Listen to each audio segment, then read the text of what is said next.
yomon yo'lga yurib qo'ymay, zinoga yurib qo'ymay, kelajakda farzandlik bo'lay, ummatlik meni burchlarimdan bittasi ser farzand bo'lish deb turib, agarchi moddiy tomondan moddiyoti zo'r bo'lmasa-da, uylanganlarga Alloh taolo tomonidan Alloh o'zini zimmasiga olgan ekan, men unga barakot beraman degan ekan.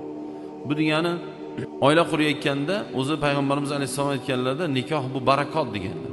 Bir yigit kelib uylandim, ey Rasululloh deganda, shunda nikohini barakotli bo'lishiga haqida duo qilib turib, uylanganligini bildirib qo'ydingmi dedilar. Yo'q, bildirmadim dedilar.